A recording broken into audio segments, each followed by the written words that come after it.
Hi, Jacqueline Timmer here, founder and director of the American Voters Alliance, formerly known as Got Freedom, and host of the Main Street podcast.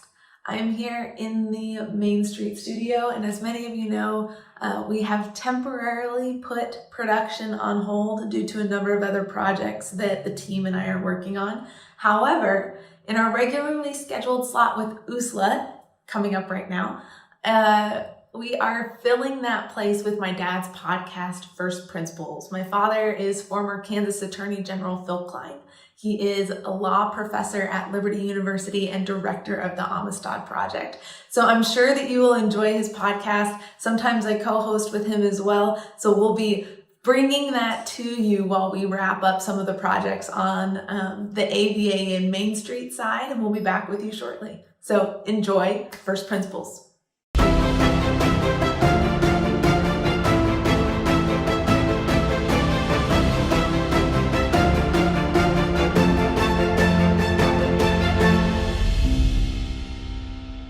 Hello, I'm Phil Klein, and I'd like to welcome you back to an interview I have today with a friend of mine, someone I've come to know through our efforts in election integrity and to rein in the perpetual use of police powers. And we're going to be talking about how freedom is not complicated, but it seems as if our culture and our government leaders today are making it so. I've got with me Tom Breth, who has been an Amistad attorney working for us. He works out there in Pittsburgh, Pennsylvania with Tom King. And Tom, I'm gonna start out with a discussion with you about Governor Wolf and COVID. And you and Tom King led really a case of national implications. But first, I want to ask you a general question, Tom. What about government's response to COVID do you think they got right? And what do you think they're getting wrong?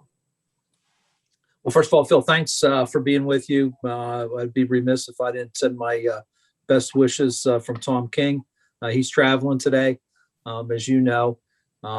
It's been a pleasure to work with you over the last 6 months on the Amistad project.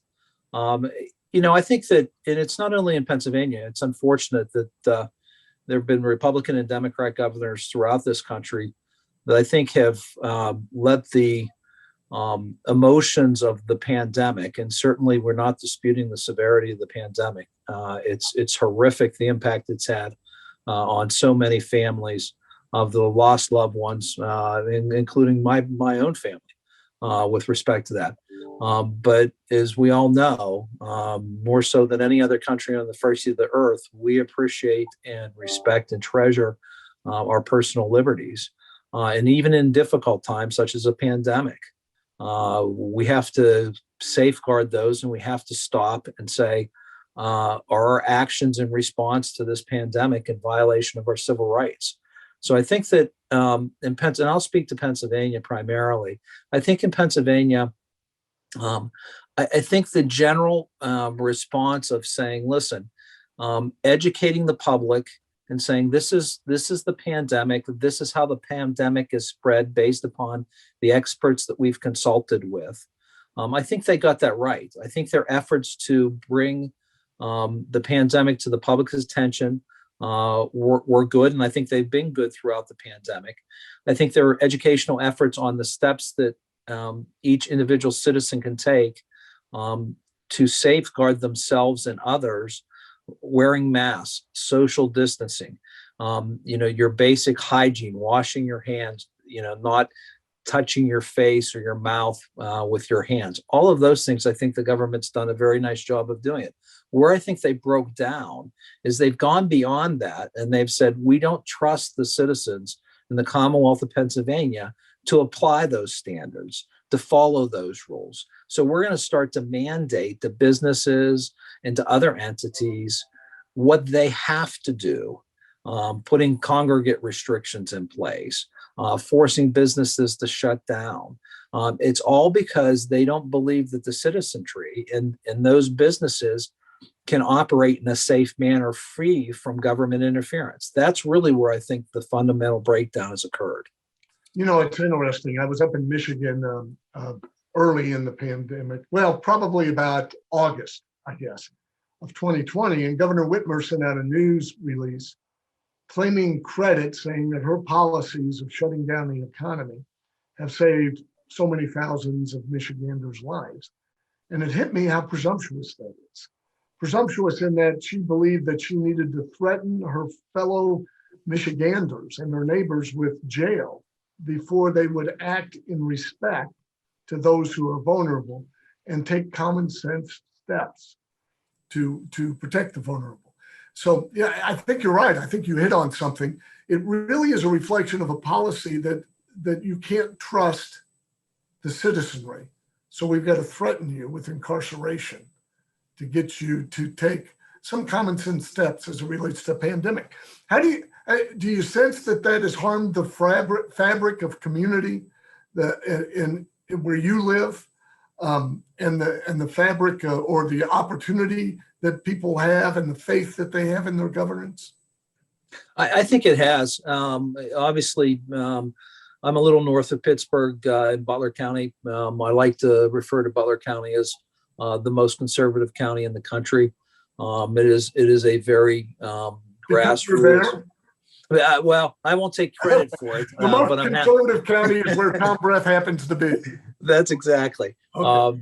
But it's a great place to live. It has impacted, I think, the fabric of our community. I live in a community where there are a lot of community events, everything from farm shows and 4-H livestock options to fairs and local car shows and things of that nature, that the community gets together. And, hunting's a very big activity, gun raffles and things of that nature with the volunteer fire departments and things. Moving that to a virtual format, it's just not the same community event. I think everybody longs to get back to the opportunity to get together and spending time together and talking about our lives. I think it's unfortunate. I think we're yet to see the impact it's had on churches and synagogues and other houses of worship that have really tried to be good citizens and followed the directive that the state governments and local governments have put down. But I know when I go to church on Sundays, it's a fraction of the people that would ordinarily be there. And I'm probably one of the younger parishioners.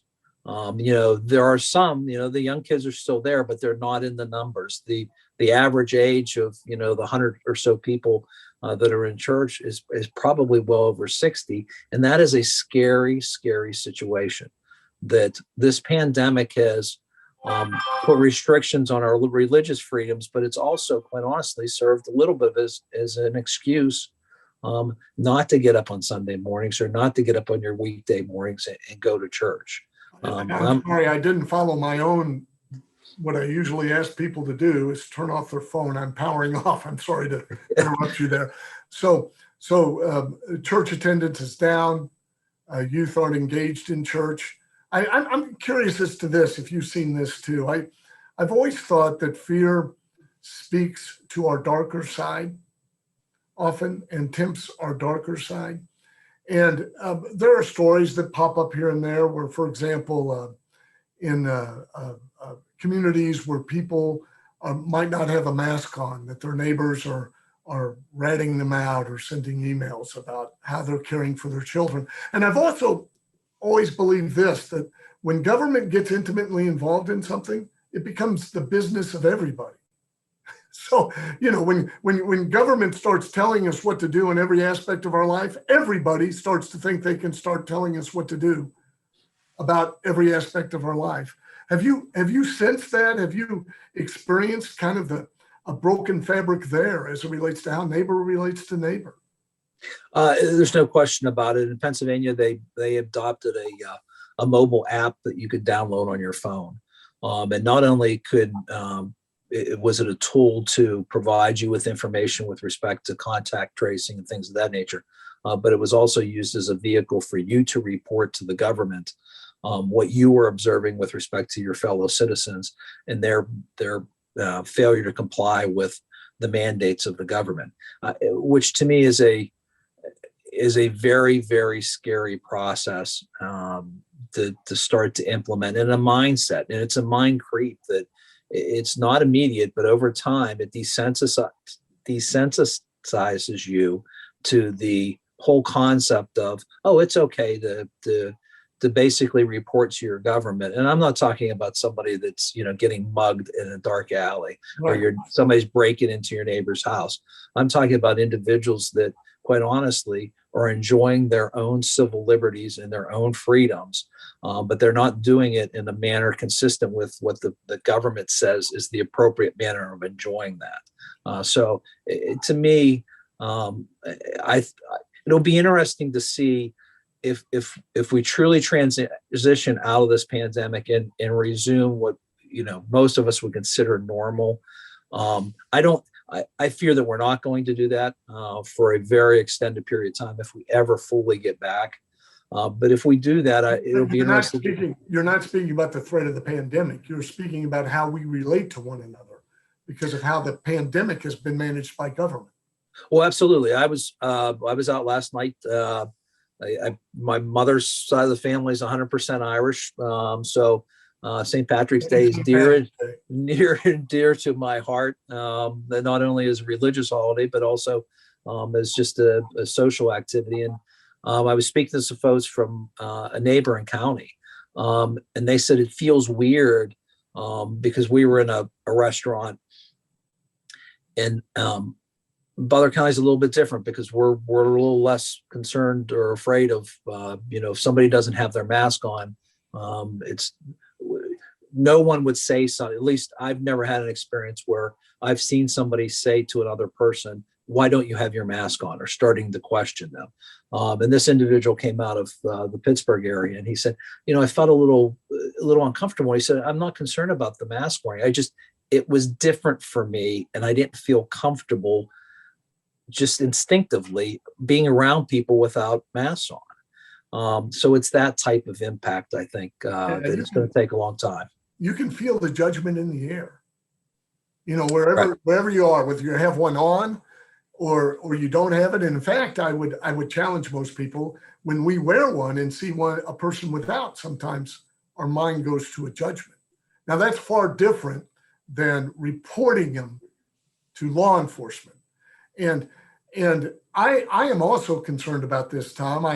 When you look at the breadth of these laws, we also have a joint concern, and I want to get into your case in County of Butler, but we have a joint concern about governors declaring themselves to be the law rather than part of the lawmaking process. I mean, when did the left lose faith in a representative republic? Well, evidently now they don't have faith in the process and of a representative republic or a democratic republic. They only have faith in dictatorial pronouncements, it seems, by government to handle emergencies. But as a part of that, we have regulations that cover every aspect of human life. I mean, whether you can stand 5 feet 11 inches from another human being or 6 feet 1. Whether your mask covers, I don't know if I'm breaking it in here. I'm in my office alone. I'm not sure, I might be. Whether your mask covers just your mouth or your mouth and your nose. And you could go to jail. And when the breadth is that wide, there's no police force that can enforce it, no public that can enforce it, no human being that can comply with it all the time. I mean, you saw the picture of John Kerry without his mask on the plane, and he's saying, "Oh, I just lowered it for a minute." It's still a violation, by the way. Nobody can comply all the time. And so it's arbitrary and capricious, isn't it? It's being enforced against people based on whether they raise their head and complain or protest or happen to have a persnickety neighbor who doesn't like the way they mow their grass and phones it in. I mean, I agree with you. And I kind of chuckle with the airline analogy because I've done some traveling in the last, 6 months, and you have to, when you're booking your flight, you have to, affirm that you are going to wear your mask and comply with their rules. And you walk onto the plane and the crew's there and they greet you, with a smile, I'm assuming, with their mask on. And then they hand you a little bag because they don't have the beverage service. So they hand you this little bag when you get on. And I look in the bag and there's hand sanitizer, but there's every excuse possible to take your mask off. There's a little bottle of water, which if you drink in your bottle of water, you can remove your mask. There's a little snack. Well, if you're eating a snack, you can remove your mask. And I'm just like, the inconsistency in the approach. They're telling you on one hand, you absolutely have to wear a mask. It's absolutely essential. We're not going to permit you on. If you take it off, we're going to, you're going to get in all kinds of trouble. But then they create 16 different exceptions, and there's no concern. Like if I'm drinking water, somehow everybody in the plane is immune to bothered by it. Yeah, COVID flees bottled water, I think. Absolutely. So I think there's, and it changes so much. The government regulations have changed so much, and they're not even regulations. I shouldn't even use that terminology because they don't go through a regulatory process. The governmental edicts that come out of the departments of health and the executive branch, they're so inconsistent. I have so many clients that are just trying to be good citizens and say, listen, we're not looking to break the rules, but you're creating such a bureaucracy that we can't understand what the rules are. And these are intelligent people that are honestly spending enormous amount of time and resources trying to make sure they comply because they're inconsistent. And I see that in a number of areas. When you have that inconsistency and you have that arbitrary application, it really keeps everybody in fear, doesn't it? It really does. And Phil, I had a group out of Philadelphia, some religious-based schools, both of the Jewish faith and the Christian faith reached out to me. And the Amistad Project was gracious enough to support our efforts. And in Montgomery County, which is just beside Philadelphia County in the eastern part of the state, they have their own county board of health. So while the governor through the state's department, the Commonwealth's Department of Education, put restrictions on public schools, they specifically excluded religious-based schools and private schools, surprisingly, non-religious private schools. But Montgomery County put a restriction and forced all of the schools within Montgomery County to go virtual. So we brought federal complaint against them and said, listen, you cannot restrict our ability to worship. Our schools are an integral part of our faith. You can't separate.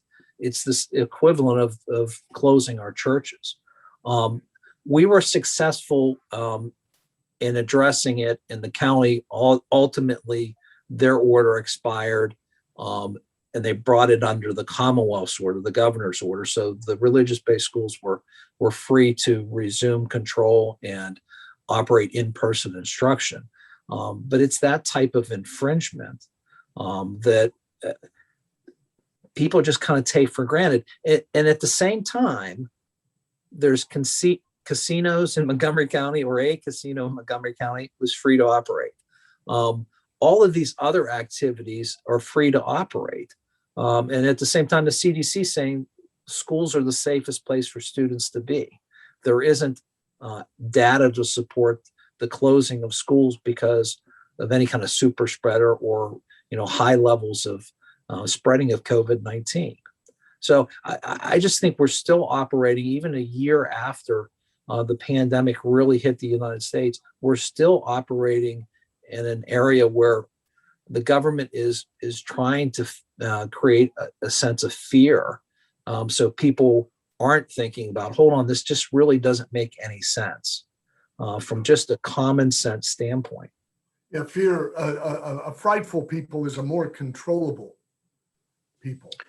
Absolutely. And it seems like fear is the primary currency in politics today. I mean, just think about how the goalposts have moved on COVID to preserve fear. All of the initial estimates were wrong. Now they will claim that the shutdown saved us from that, but no, they are grossly off. And first, the goal was to prevent the overwhelming flow into the medical system that we couldn't respond. Well, we never even came close to overwhelming this medical system. And by the way, the reason I believe that we didn't is because we've had an entrepreneurial nation generally, rather than government trying to manufacture a response. The private sector did a pretty darn good job when they focused with good leadership to provide what we needed. And I wonder what the goalpost is now. Why do we continue these lockdowns rather than protect the vulnerable and allow people to exercise freedom with responsibility? I agree completely. I think it's both a function of the private industry that didn't overwhelm our healthcare systems, and quite honestly, the responsible nature of our citizens. We have clients throughout the Commonwealth, and the Commonwealth of Pennsylvania. There's Pittsburgh on the western part of the state, and Philadelphia, and then there's smaller communities throughout. But there's a lot of rural communities that have, if they're lucky, they might have a small hospital. But most of them, there's a small hospital regional area. They weren't overwhelmed because the citizens that are served by those healthcare facilities realize that they don't have 16 hospitals to choose from. They've got one. They acted in a responsible manner. That's the part that government never, ever takes into consideration, that they could have very easily, when this pandemic started, and this was one of the issues that was in our case on behalf of Butler County and all of our plaintiffs against the governor. They put all of these nonsensical congregate rules in place. If you were this type of facility, you could have 15 people, or that type of facility, you could have 25 people. Instead of saying, listen, these are the safeguards, the protocols you need to take. Wear a mask, wash your hands, social distance, all of those things. And across the board, everybody can be at 10% capacity, 15% capacity, 20% capacity of their occupancy permit. So that if you're a little mom and pop store that's selling hardware or groceries or a restaurant, you can operate at the same 25% capacity that Lowe's or Home Depot or these big box stores could operate at. They didn't do that. They shut down all the smaller places, which forced everybody to go to the big locations, didn't put capacity limitations on them. And quite honestly, it's counterproductive to the spread of COVID. It really wasn't. And no matter what the numbers are, almost all of the politicians come out and say, but we saved all these lives. Well, you can't disprove that. I mean, it's a self-serving statement that we saved all these lives because nobody can disprove it. Nobody can prove it either. Yeah, exactly. Right. Exactly right. It's what a wonderful place to be for a politician, to be able to claim something that you don't have to prove because it's not provable, but nobody can disprove it. Yeah, right. It's quite fascinating throughout this conversation.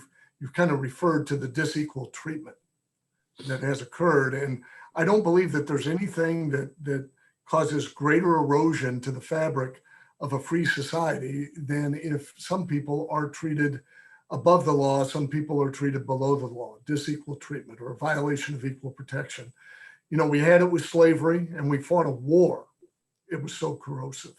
We had it with Jim Crow, and we went through a season of violence and still deal with racism and all of that. And are we entering a new season where, with all of these regulations and rules, that certain people are favored or certain groups are favored and certain groups are disfavored? And so there are people who believe the law ought to apply differently.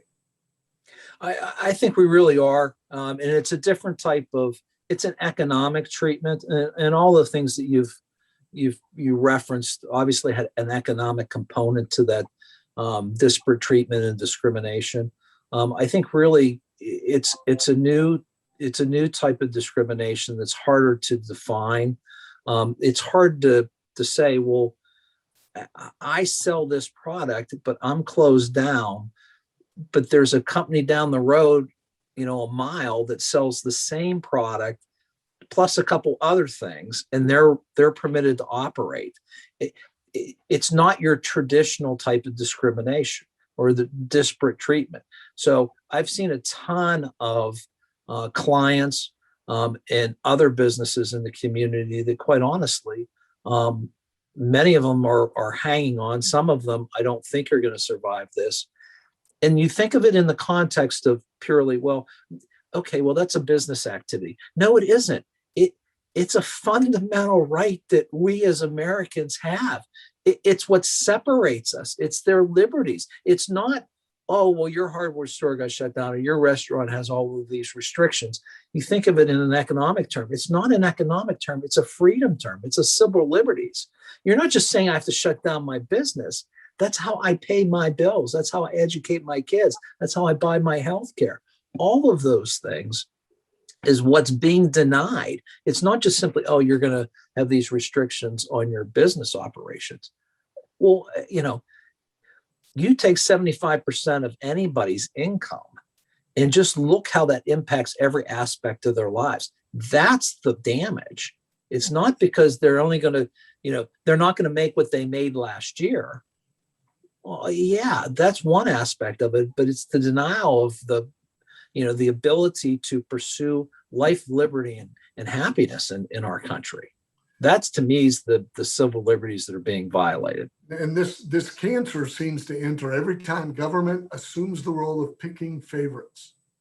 Correct. Of benefiting certain groups. And it's quite fascinating, your observation as it relates to the big stores and the mom and pops that are shut down. We have witnessed through these shutdowns one of the biggest transfers of wealth in our national history. And it's gone to billionaires, and it's gone to big tech, and it's gone to a lot of those who have supported these shutdowns with their advertising, their messaging, and their political involvement. I wonder, as this fabric of American culture seems to be frayed out of fear, as elected officials continue to use fear as a way to manage our population. You go to Washington, D.C. right now, it's surrounded in razor wire, as if that we are the threat to D.C. You have children, don't you? I don't. No. You don't? Okay. No. Tom, do you think that our youth are understanding what's going on and are raising the right questions as you look at this? I don't know if they're raising the right questions. I think my general sense is they're much more tolerant of, I think massive progress has been made in the concept of civil rights, and there's still a long ways to go there. But I think my experience with, the generations younger than I am, is they're much more tolerant with each other, and they have a better, there's less discrimination in the younger generations. Unfortunately, I don't have a feeling that they have a strong concept or passion for civil liberties in the context of our government. They don't like to see the interactions, the personal interactions, the racial discrimination, the transgender issues, the gay lesbian issues. They're much more tolerant in those areas.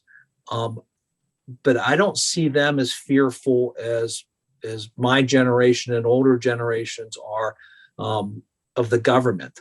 I think they're more like, okay, well, the government's telling us we need to do that, so okay, we'll do that. Not understanding the impact that they're having, the government's having on them, the civil liberties that the government's imposing restrictions on. They're suspect of private businesses discriminating, disparate treatment in the private sector. The governmental sector, I think they're blind to it. So they would turn to government very quickly to resolve a lot of issues that we wouldn't turn to government to resolve, I suppose. I think so. That's my general impression. And I know an awful lot that are very conservative and don't appreciate that, understand that. I just think that the general population, and I'm trying to take it out of context of where I live, because where I live is the younger generation absolutely gets it, Okay. because Well, their parents have fostered it. what would you say to those who don't get that concern? What would be your message to a generation of Americans who has come to believe that government interaction in all areas of life is wise to solve the problems that we face as a nation and a culture? Well, I try to encourage them to look at what other countries have gone through. One of the things that I think that my niece was in town, and my niece is a junior in college, and she was in town for a family birthday, and she brought her boyfriend over, who's looking to go to graduate school. And we were talking, and both of them are pretty politically attuned to what's going on. And we started talking about the national debt, which is not a conversation that you hear very often. Yeah. And all of the stimulus even in the state houses and in Congress right now, it's absolutely. And I said, you need to pay attention to what your government's doing, because the music's going to stop at some point. We've pumped 6 trillion or so into the economy last year in COVID relief. Another trillion, 2 trillion almost this year. And quite honestly, it's categorized as COVID relief.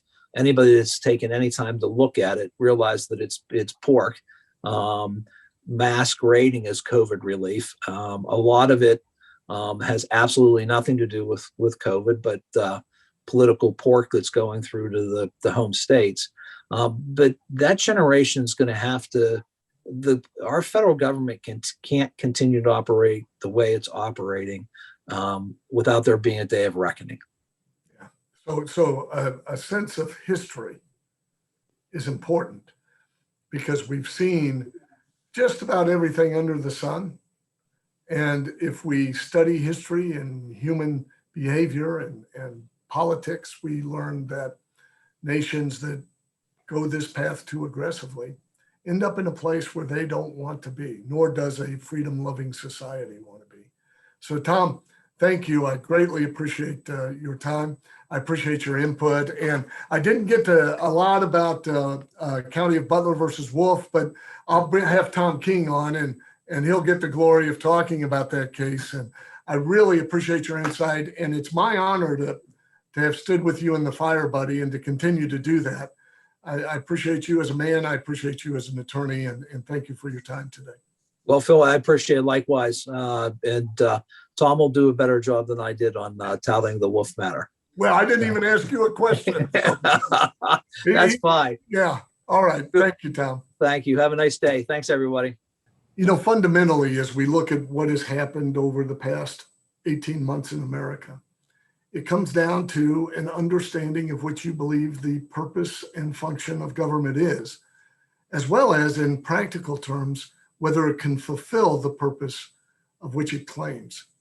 And should government be in the role of protecting us from all risk, all harm, and even, as some claim today, all offense, to be protected from somebody offending us?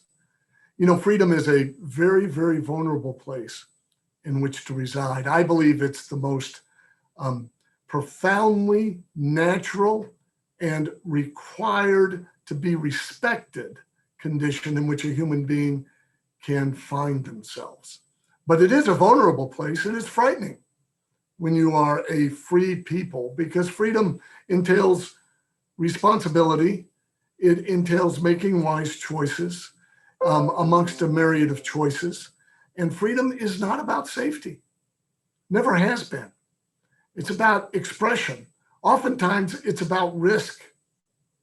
And so as we look at the purpose and function of government, whether it is to protect us in the exercise of our inherent freedom or to protect us from all risk, I think we will begin to understand why we are seeing the things that we are seeing, and force us to make a choice between liberty or a false sense of safety. I'm Phil Klein. I appreciate you joining us, and I hope to see you again. Thank you so much for staying tuned for First Principles. We look forward to connecting with you again next week.